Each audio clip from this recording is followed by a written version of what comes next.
Bom, então, boa noite a todos, que Jesus nos abençoe, que possamos ter aqui momentos de muita paz, de reflexão, de aprendizado. Antes de mais nada, eu gostaria de agradecer pelo convite, pela oportunidade de estarmos aqui pela primeira vez. Embora já conheçamos alguns corações aqui do Movimento Espírita da cidade, ficamos muito alegres em ver mais um núcleo que surge, mais uma proposta de estudo, de aprendizado e, sobretudo, de comunhão, de construção de laços de fraternidade em torno da nossa querida doutrina e do Evangelho do Cristo. Então, que Ele abençoe e inspire a todos nós na reflexão que teremos nesta noite. Nosso querido Emmanuel traz uma frase para Chico Xavier que, creio, é muito importante todos nós que nos propomos a seguir com Cristo venhamos a entender. Essa frase está num livro fantástico de autoria de Sueli Caldas Schubert, chamado Testemunhos de Chico Xavier, que é um livro que traz um pouco do que foram os bastidores da vida e da árdua tarefa de Francisco Cândido Xavier, que inclusive hoje, dia 30 de junho, nós recordamos, faz 22 anos que ele retornou ao mundo espiritual, tendo deixado um legado que ainda estamos por aquilatar, tal a magnitude da luz, das bênçãos, dos recursos de aprendizado e renovação que, por meio das suas abençoadas mãos, também do seu verbo, também por meio da psicofonia, além da psicografia, tantos recursos que puderam chegar até nós. Então esse é um livro muito interessante porque ele nos apresenta melhor ou de maneira mais real, mais lúcida, o que é a tarefa com Jesus. Sem devaneios, sem fantasias, sem ilusões, sem idealizações. Servir com Jesus é trabalho árduo, que pede muita disciplina, muito devotamento, perseverança, paciência, entre outros fatores mais, que, afinal de contas, serão desdobramento daquele fator mais essencial, o amor ao Cristo e à sua causa, que há de então alimentar todas as outras construções e virtudes que nos serão pedidas. Mas a frase que Emmanuel nos traz na verdade para Chico Xavier, numa orientação que apresenta para ele, mas que no fundo acaba servindo a todos nós, diz o seguinte: na tarefa cristã, começar é fácil, continuar é difícil, chegar ao fim é crucificar-se. E essa frase em si mesma é todo um programa para os corações que se proponham a realmente caminhar com Cristo. Não o vendo mais como o benfeitor que cura, que protege, que ampara, mas mais do que isso, porque isso também ele é. Mas mais do que isso, diz-nos Emmanuel, como o mestre de cada dia, de cada escolha, de cada ação, de cada ambiente da nossa vida. Esse é o Cristo que nós precisamos introjetar e compreender. E essa proposta, então, de um Cristo vivo, a partir da nossa própria vida, essa demandará de nós isso que Emmanuel nos apresenta. Seguir além do início, onde o entusiasmo nos mobiliza, é alcançar terrenos outros onde se nos pedirá mais perseverança, mais compromisso, mais aprofundamento em nós mesmos, mais disponibilidade ou disposição para renunciar, para abrir mão de certas coisas em benefício ou visando aquilo que nos está proposto no Evangelho. Então é sobre isso que nós vamos conversar um pouco nesta noite, tomando essa frase por ponto de partida, para que entendamos na tarefa cristã o que há entre começar e concluir. Por isso o título que nós propusemos, Entre Começar e Concluir. O que existe nesse intermédio? Porque quão poucos são os que de fato concluem a tarefa com Cristo até o fim. Quantos não ficam pelo caminho? Recordamos-nos aqui do livro Os Mensageiros, que recentemente virou um filme, a continuação do Nosso Lar. Os primeiros capítulos do livro Os Mensageiros são muito importantes e, na verdade, uma espécie de alerta para nós espíritas, porque quase todos os primeiros capítulos tratam de casos de espíritos que se prepararam em nosso lar.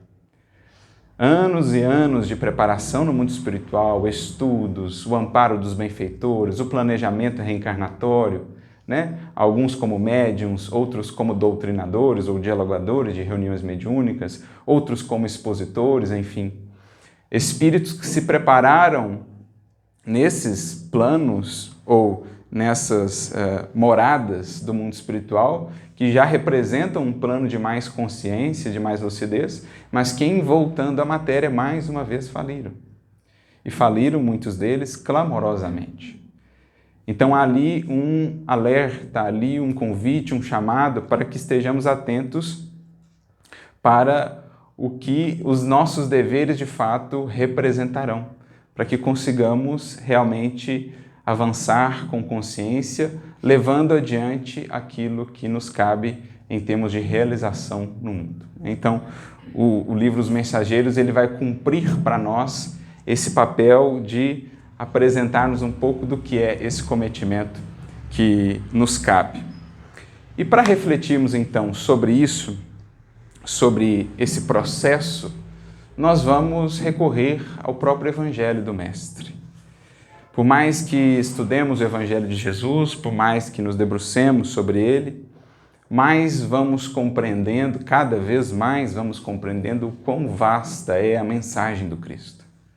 Quantos aspectos, quantas dimensões da nossa vida ela alcança, se estivermos dispostos realmente a compreendê-la, a entendê-la a fundo para introjetá-la em nosso modo de ser. Na verdade, poderíamos dizer tranquilamente que ela alcança todas as dimensões da nossa vida, desde que tenhamos olhos de ver, ouvidos de ouvir, coração de sentir e uma sensibilidade para perceber e compreender como aquelas falas do Cristo, embora aquela feição aparentemente singela muitas vezes, na forma de parábolas, de pequenas historinhas, embora proferidas há tanto tempo, já se vão 2 milênios, aquelas historinhas singelas proferidas há tanto tempo estão carregadas, estão plenas de atualidade para todos nós. Então existem aquelas passagens mais conhecidas, que todos sabem quase que de cor, algumas são até confundidas como ditos populares, né? Recentemente até conversava com um amigo e ele acreditava que estava citando, mencionando um ditado popular, quando a gente explicou, não, na verdade essa é uma frase de Jesus, e ele ficou até com o olho arregalado, assustado, porque ele jamais imaginava que aquela era uma frase do Cristo. É justamente o que Kardec vai comentar na introdução de O Evangelho segundo o Espiritismo. Muitas vezes o menosprezo, a nossa posição relapsa no que diz respeito ao estudo da mensagem de Jesus, levou-nos ao longo dos séculos a essa condição de conhecermos uma ou outra passagem, geralmente de natureza mais, ou numa abordagem, numa visão mais superficial, confundindo às vezes lições do Cristo com provérbios do mundo, ou também o contrário, provérbios do mundo colocando na boca de Jesus, sem o conhecer de fato. E se ele é o mestre que nos foi apresentado como guia e modelo, como poderemos usufruir de tudo que ele nos trouxe, se não o conhecermos a fundo? Qualquer um de nós, no âmbito do trabalho, das atividades profissionais, busca sempre se qualificar para ser eficaz, eficiente naquilo que nos compete fazer.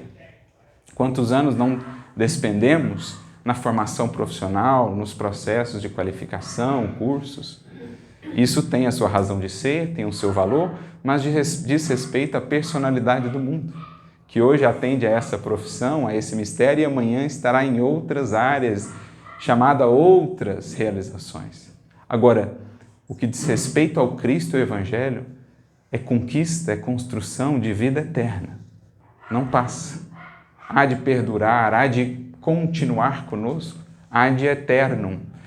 Então, por que não termos mais esmero até nessa busca, nesse aprendizado, do que aquilo que por ora nos conclama no mundo? Sem, é claro, desprezarmos os deveres que aqui nos competem. Então, Kardec fala disso na introdução de O Evangelho segundo o Espiritismo. Os Espíritos vão frisar também para nós ao longo daquela obra, sobretudo, né? O Evangelho segundo o Espiritismo. E depois contaríamos com a grande e também muito vasta contribuição do nosso querido benfeitor Emmanuel, ajudando-nos a entender melhor o Cristo e a sua mensagem. Quanto mais a gente estuda a obra de Emmanuel, mais percebemos o quão ampla ela foi. Passagens do Cristo geralmente difíceis, né? Que a gente tem ali uma certa dificuldade de encontrar o veio de interpretação, de compreensão. Geralmente tem sido Emmanuel aquele que lança a primeira luz, que dá-nos o primeiro norte, a primeira direção para acessarmos o conteúdo valioso do Cristo. E a passagem que nós vamos analisar hoje vai ser um caso desses. Uma bem pouco conhecida do Evangelho de Jesus, pelo menos nós até hoje não me recordo de ter visto uma palestra, um estudo que tivesse abordado essa fala do Cristo, essa parábola de Jesus, na verdade um conjunto ali, duas parábolas, que estão registradas unicamente no Evangelho de Lucas. Lá no capítulo 14 do Evangelho de Lucas, dos versículos 25 em diante, nós vamos encontrar uma passagem que geralmente é denominada, pelos tradutores do Novo Testamento como o custo do discipulado. Quanto custa seguir a Jesus? Essa é uma reflexão que cabe a todos nós fazer. Porque, em geral, nós chegamos à porta ou à entrada da seara cristã com a pergunta que Pedro um dia fez para Jesus. E nós, que deixamos as outras coisas, que receberemos? Então, geralmente, a primeira coisa que nós queremos saber é o que nós vamos ganhar com Jesus. Poucos estão dispostos a refletir sobre quanto vai custar seguir a Jesus. E essa foi a grande chave de mudança dos próprios discípulos. Quando a gente vai no livro Boa Nova, capítulo 26, que trata da negação de Simão Pedro, é muito interessante ver o relato de irmão X, Humberto de Campos, sobre o momento da negação. Porque ali pela primeira vez, talvez, Pedro começa a pensar o que lhe custaria ser fiel ao Cristo. Porque ele é posto diante da pergunta, ou apontam, Você é um dos que estava com ele. E aí logo a cabeça de Pedro começa a raciocinar, puxa vida, e se eu falar que sim? Como é que vai ser amanhã? Vou perder o emprego? Como é que vai ficar a reputação, minha família? Como é que vai ser? Perseguições? Ele começa a pensar no que ele teria de abrir mão, talvez, por conta daquele sim. E naquele momento, ele ainda não tinha a fortaleza necessária para dizer sim, apesar do que viria. Ele ainda estava naquela lógica, e nós, mestre, o que ganharemos? Ele estava pensando no concluir, sem pensar no que há entre o começar e o concluir. Ele estava pensando lá no fim, sem pensar no processo. O que há de esforço, o que há para ser gestado, o que há para ser deixado entre o começar e o concluir. Porque essa parábola de Jesus, ou essa passagem, que eles denominam o custo do discipulado, ela vai girar muito em torno de uma palavrinha chamada renúncia. Aliás, Jesus como que encerra ela falando da renúncia. O quanto você está disposto a renunciar. E às vezes a gente tem naturalmente uma visão meio equivocada do que é a renúncia, porque essa passagem, inclusive, é aquela que Jesus começa falando assim, e aquele que quiser seguir a mim e não deixar a seu pai, a sua mãe, não é digno de mim. Como assim? Soa tão estranho na boca de Jesus. Mas qual a natureza da renúncia que ele nos pede? Desprezarmos laços sagrados de família, que ele mesmo exaltou no honra a vosso pai e a vossa mãe? Óbvio que não. A renúncia é de natureza interna. É como se ele dissesse, nesse caminho, às vezes os corações mais próximos e mais queridos não te compreenderão. Você está disposto a abrir mão da compreensão deles? Você está disposto a lidar com a incompreensão deles e seguir mesmo assim? Não deixando de amá-los, respeitando o seu tempo? Você está disposto? Então, como dizíamos, Humberto de Campos ele nos apresenta o estado interno de Pedro, colocado diante dessa escolha, entre aceitar o preço de seguir, renunciando a certas coisas, e ainda manter-se preso às convenções e às comodidades do não seguir, do dizer o não. Naquele momento, Pedro acabou optando pelos 3 nãos. Mas mais tarde, ele reafirma por 3 vezes o seu compromisso com Jesus. Quando daquelas 3 perguntas de Jesus a Pedro após a crucificação, tu me amas? E diante de cada uma delas, Pedro diz que sim, e o Senhor então o convida a apacentar as suas ovelhas. Então é como se Pedro ali se redimisse para cada não, agora um sim. Assim também conosco. Nossa grande chave de mudança surgirá ou será o momento em que estivermos dispostos a dar esse sim.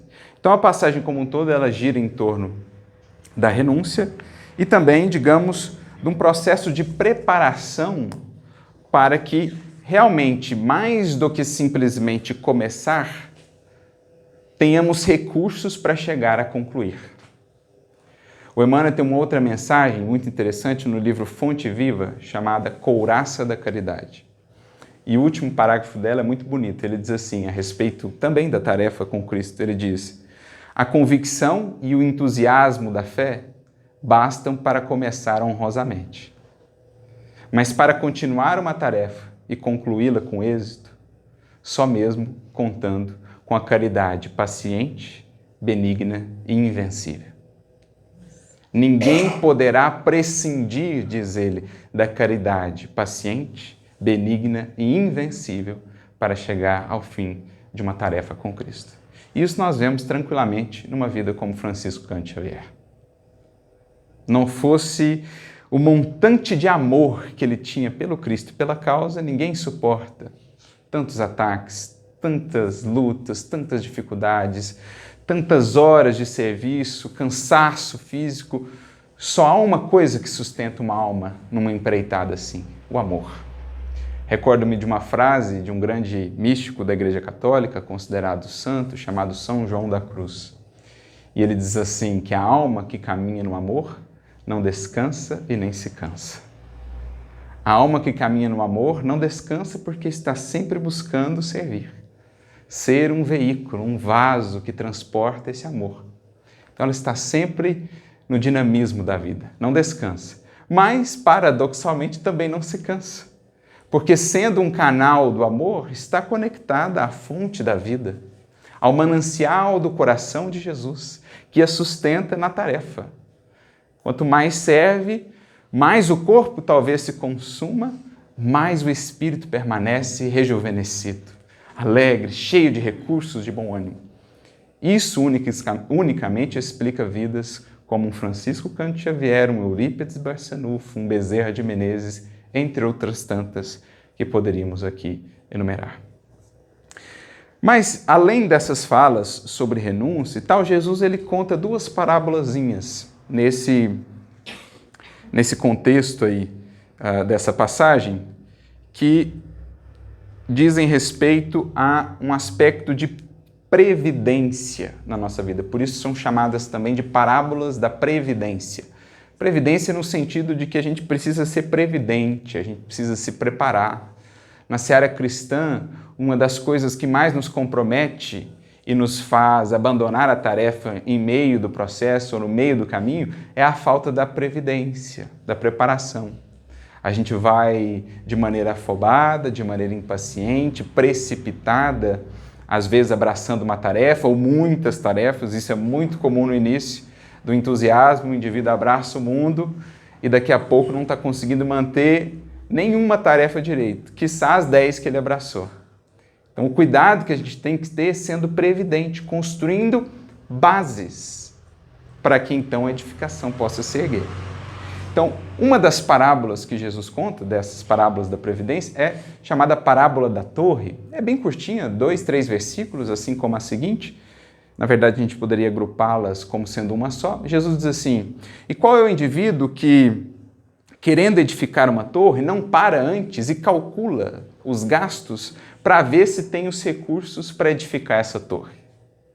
Para que não aconteça que, começando a edificar, não consiga terminar. E então surjam os escarnecedores dizendo: ah, lá ele começou e não conseguiu terminar.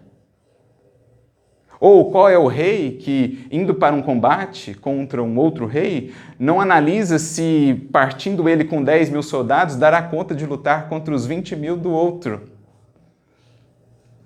Antes, analisa, reflete e, se for o caso, envia uma proposta de paz.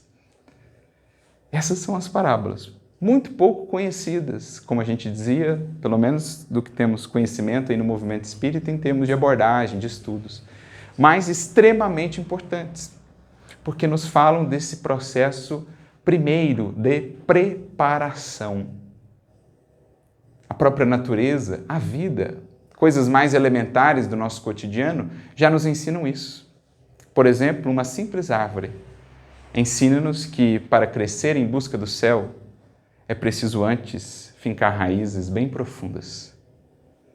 Quanto mais ela cresce em direção ao céu, mais ela trabalhou antes raízes profundas que a possam sustentar nesse crescimento. Lhe dar todo o aporte de nutrientes que necessitará, lhe dar a resiliência, a força para resistir à ventania, às tormentas, às tempestades. Então, muito maior do que aquilo que vemos por cima, a árvore buscando o céu, que é um grande e precioso símbolo da alma em busca de Deus, é aquilo que estará oculto na terra. A sua raiz, a sua sustentação, aquilo que a nutre, que a alimenta. Assim também um prédio. Qual a primeira parte edificada de um prédio? A fundação. Fura-se o solo na profundidade calculada, adequada para a dimensão do prédio, constrói-se a fundação, prepara-se ela para que então possa se erguer o prédio, a edificação. Assim também o Espírito, assim também cada um de nós. Antes da realização externa, que se traduz em serviço, que se traduz em capacidade de resistência, resiliência, amor, paciência, tudo mais que nos será necessário, antes disso é preciso tenhamos o que sustente essas forças aqui dentro de nós. Caso contrário, se dá aquilo que está descrito na parábola do semeador. Quem se lembra da parábola do semeador, nós temos basicamente 3 tipos de solo, 4 tipos de solo, né? Um à margem do caminho, um solo pedregoso, depois um solo com espinheiros e finalmente um solo fértil.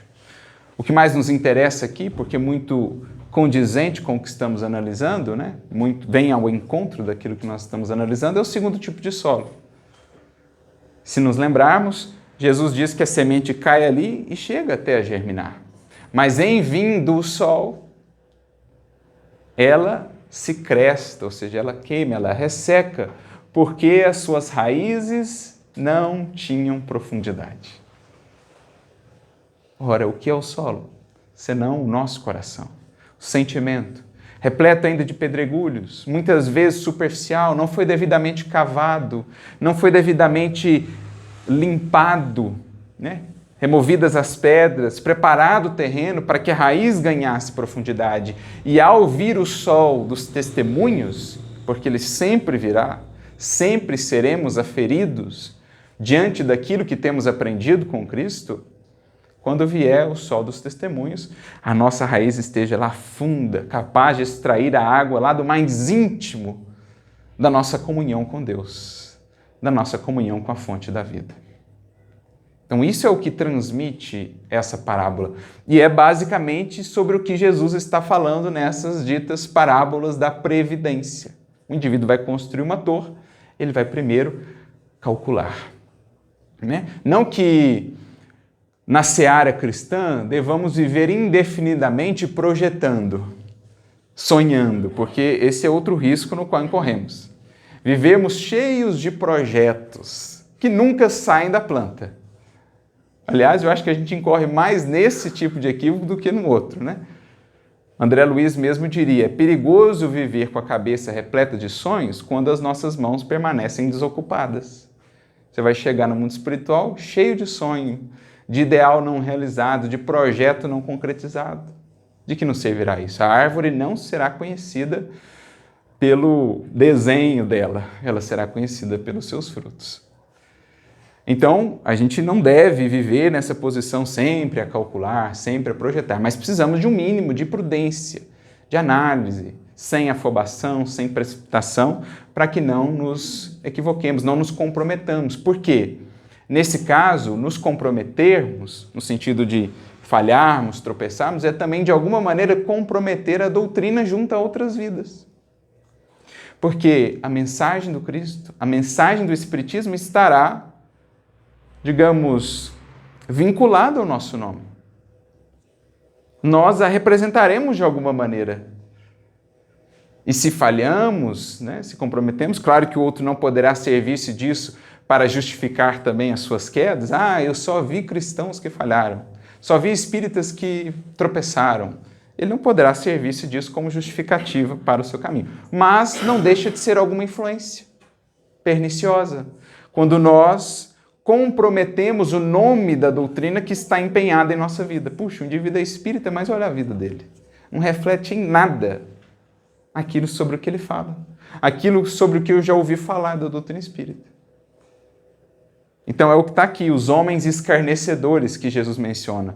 Vendo que ele não conseguiu ir adiante com a torre, surgem e, ao atacá-lo, ao terem para com ele um desapreço, acabam projetando isso na mensagem também. Mais ou menos como o que o Cristo disse no Sermão do Monte, quando ele fala assim: vós sois o sal da terra. E a função do sal é salgar. Agora, quando o sal torna-se insosso, para nada mais presta, senão para ser lançado fora e pisado pelos homens. O que Jesus quer dizer com isso? Muito do desapreço que o cristianismo sofre, enfrenta hoje, né, aqui no Brasil, em outras nações, onde a esterilidade espiritual é ainda maior, muito desse desapreço, desse desprezo até pelo cristianismo, não é pelo Cristo em si, nem pelo teor da mensagem, que é belíssima, mas pelo que nós cristãos temos feito dela ao longo dos séculos. Muitos medem o cristianismo por aquilo que os cristãos apresentaram a eles, bem dissonante daquilo que é o cristianismo de fato, a mensagem do Cristo.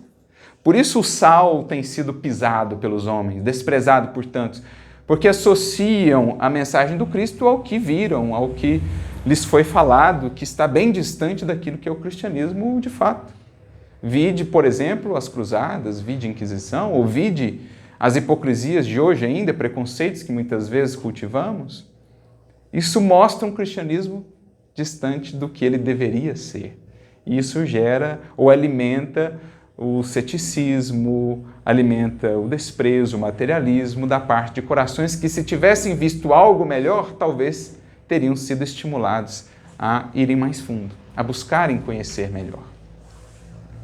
E para nos ajudar a entender, então, e refletir sobre algumas outras dimensões dessa passagem, nós vamos recorrer aqui a um comentário de Emmanuel, que está no livro Alma e Luz, capítulo de número 14, intitulado justamente A Torre. Essa mensagem de Emmanuel, nós só a conhecemos muito recentemente, né? Por mais que a gente leia Emmanuel quase que diariamente, não, sem sombra de dúvidas, diariamente a gente lê pelo menos uma mensagem dele, mas são tantos os livros, tantas as obras, que, vez por outra, a gente tem a alegria de encontrar uma mensagem que nunca tínhamos lido antes, que nunca tínhamos visto. E, em especial, sobre uma passagem do Evangelho que, como comentávamos, é também tão desconhecida, ou tão pouco abordada. Então ele comenta o versículo 28 do capítulo 14 de Lucas, que diz, né? Pois qual de vós, querendo edificar uma torre, não se assenta primeiro a fazer as contas dos gastos para ver se tem com que a acabar? Se tem os recursos, se está disposto, se tem a profundidade devida em si para lidar com aquilo que existe entre o começar e o concluir. Diz Emmanuel: constitui objeto de observação singular as circunstâncias do mestre se referir a essa altura dos ensinamentos evangélicos a uma torre, quando deseja simbolizar o esforço de elevação espiritual por parte da criatura. Então, a torre, diz-nos aqui Emmanuel, vai representar para nós esse esforço de ascensão. A torre geralmente é algo mais alto, né? Ela aponta mais para o alto. E aqui, no entendimento espiritual, vai representar o trabalho mais profundo, assim, de maior cometimento, de maior demanda para a nossa elevação espiritual. E aí ele diz: a torre e a casa são construções muito diversas entre si. A primeira é fortaleza, a segunda é habitação. Então ele insere um outro elemento aqui na sua análise da parábola, que é o elemento da casa, e passa a fazer um paralelo, uma comparação entre as duas construções, a natureza e a função delas. Torre geralmente está associado com vigilância, com defesa, com um forte, algo nesse sentido. Ao passo que casa é habitação. E é claro que aqui não se fala de torres e de casas feitas de tijolos físicos. Falamos de edificações espirituais. Quando a gente fala casa no âmbito do Evangelho, entendamos logo mente. Qual a tua morada mais definitiva? Qual a morada da qual você não se afastará jamais? Qual a tua morada eternidade afora? Tua mente, teu ser. Por isso Emmanuel dirá em outra mensagem: tua mente, tua casa intransferível. Então, a primeira é fortaleza, a segunda é habitação. A casa proporciona aconchego, a torre dilata a visão. E dentro dessa perspectiva, qual deve vir primeiro? Primeiro eu preciso de uma estrutura mais básica. Eu preciso de um aconchego, eu preciso de um pouso, de descanso, de refazimento, para depois eu pensar em alargar horizontes, adentrar em batalhas mais difíceis, em cometimentos maiores, sempre em tudo na vida, do menos para o mais, do menor para o maior. Isso se aplica em tudo. O que acontece, é o que Emmanuel vai comentar, é que muitas vezes a gente quer inverter. Porque não nos enganemos, assumir uma tarefa com Cristo de fato é construir uma torre. Há um combate a ser travado, sobretudo em nós, mas existem ainda no mundo muitas forças contrárias ao Cristo, entre encarnados e entre desencarnados. Ninguém espere um caminho isento de espinhos com Cristo de Deus, se nem ele o teve. Por muito tempo ainda, diz Emmanuel, o distintivo do cristão no mundo será aquele que marcou o próprio Mestre, uma coroa de espinhos. Mas a diferença fundamental é que, com Jesus, um espinho tem 1000 flores. Sem Jesus, uma flor tem 1000 espinhos. Às vezes nos encantamos com as flores ilusórias e encantadoras do mundo para descobrirmos ali escondidos 1000 espinhos. Mas se com Cristo seguimos, fiéis a Ele, perceberemos que cada espinho de cada luta será depois um perfume dadivoso, abençoado a nos embalar. 1000 flores, 1000 pétalas, a nos balsamizar os caminhos. Essa é a diferença fundamental. Mas é importante entendermos a ordem das coisas. Não dá para começar pelo mais, sem ter passado pelo menos. Não dá para construir a torre sem antes ter uma casa muito bem estabelecida. Uma morada onde ali tenhamos o que se pede de uma casa, para que ela seja uma boa morada, que seja arejada, que esteja organizada, que seja higienizada, limpa todos os dias. Não fazemos isso com as nossas moradas físicas? Quanto não nos compete fazer também com as moradas do espírito, com a casa mental. Para então nos aventurarmos, nos propormos à edificação das torres de trabalhos mais árduos, mais ásperos com Jesus. Por isso, Emmanuel continuou: um homem de bem, integrado no conhecimento espiritual e praticando-lhe os princípios sagrados, está em sua casa, edificando a torre divina da iluminação ao mesmo tempo. Então, aquele que já está integrado no conhecimento espiritual, mas não só isso, praticando-lhe os princípios sagrados, esse é o que já estabeleceu uma casa e agora está se propondo a construir a torre.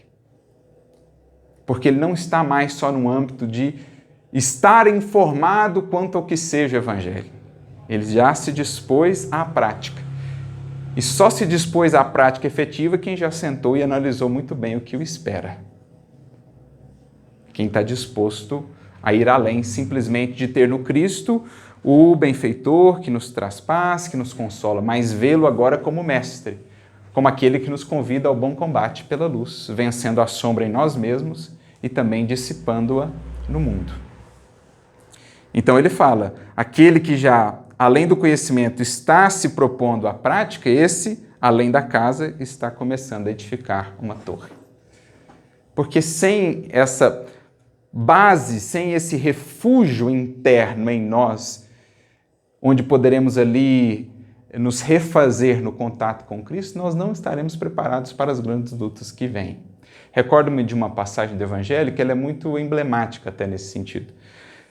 No capítulo 8 do Evangelho de Marcos, nós temos a cura do chamado cego de Betsaida. E ela é interessante porque Jesus pega ele pela mão, tira ele da cidade ou da aldeia de Betsaida, leva-o à distância e ali impõe a mão sobre os seus olhos, por 2 vezes, aliás, até que se efetue a cura. E é interessante porque ao final da passagem Jesus diz assim para ele, vai, volta para a tua casa, mas não entres na aldeia. Aí você fala, mas como é que pode? Se a casa dele está dentro da aldeia, como é que ele vai voltar para casa e não vai entrar na aldeia? De que casa Jesus está falando? Onde começam os nossos adoecimentos de fato? De uma casa abandonada. E direi que não é a sua casa física.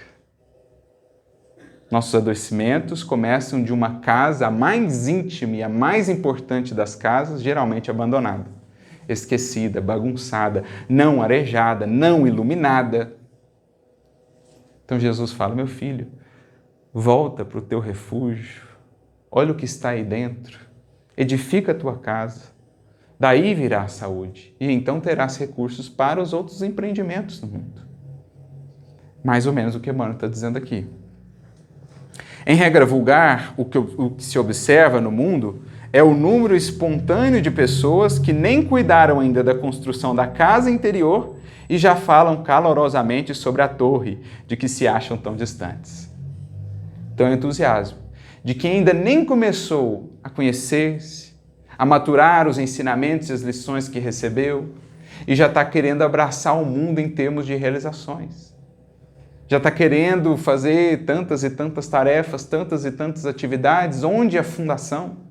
Onde as raízes?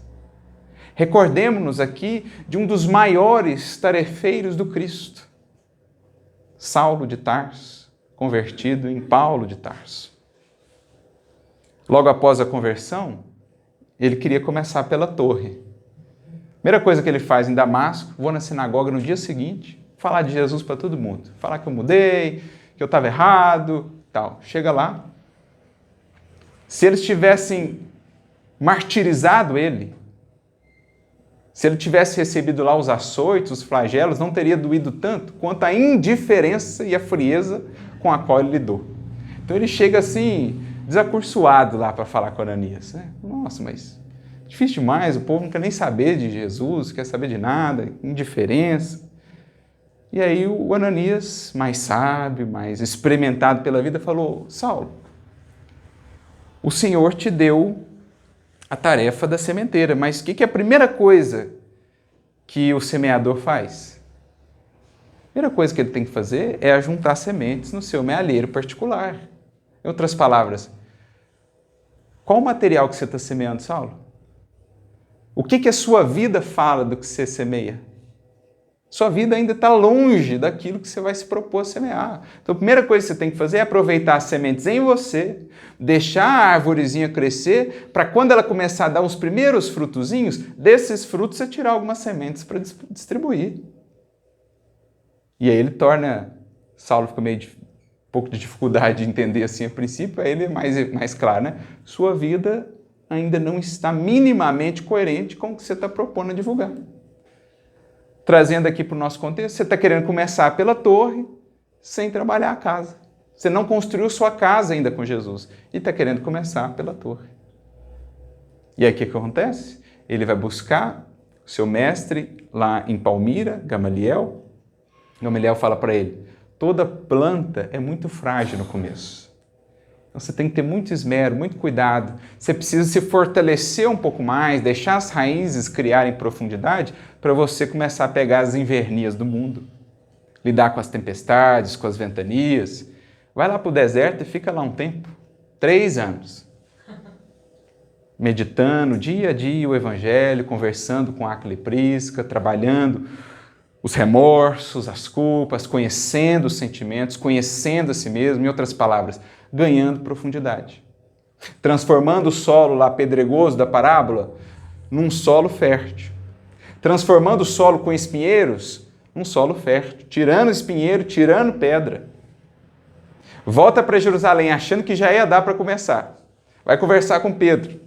Pedro, estou pensando amanhã já ir na sinagoga lá e soltar o verbo. Mostrar que eu mudei, não tem nada a ver com o que eu era antes. Pedro, mais uma vez, fala, sua plantinha ainda é muito frágil. Eu aconselho você a voltar para sua terra natal e ficar mais um tempo lá. Ele ouve a voz da sabedoria, vai para Tarso, fica mais 3 anos. Só então, o alto envia Barnabé, né, por meio da intuição, fala, é hora de buscar o rapaz. Agora a plantinha criou raiz. Porque depois, gente, vocês sabem o que aconteceu, né? Se aquela árvore não tivesse as raízes que construiu, primeiro o vento tombava. E não foi um vento, nem 2, nem 3. 3 vezes, 39 chibatadas.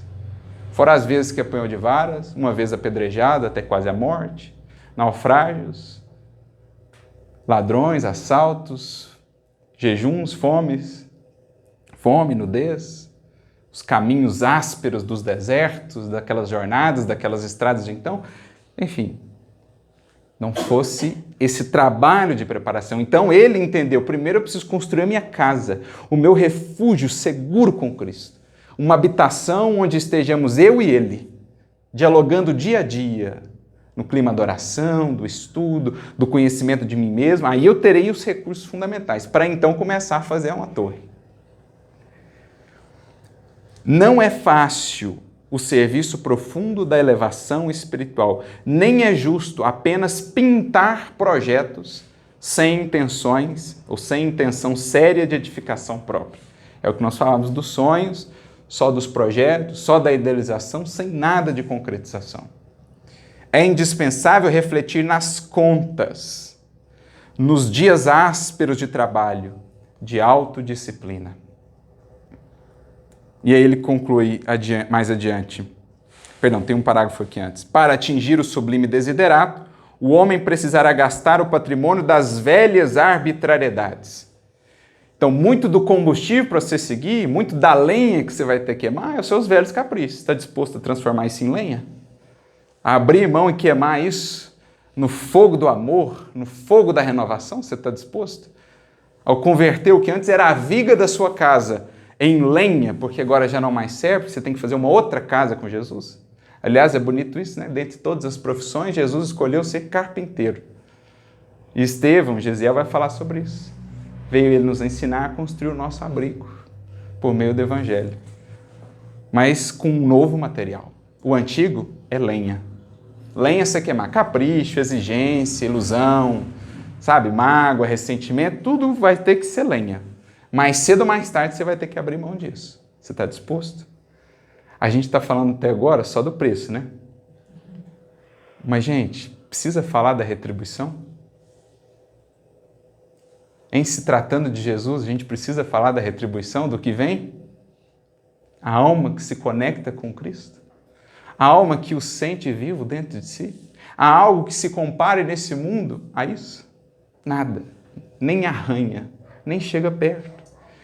Então, sim, o preço é alto, mas é justo, já disse uma sábia, que muito custe o que muito vale, diria Teresa de Ávila. É justo que muito custe o que muito vale. Então, precisará gastar o patrimônio das velhas arbitrariedades e só realizará esses gastos com um desprendimento sincero da vaidade humana e com excelente disposição para o trabalho de elevação de si mesmo, a fim de chegar ao término dignamente.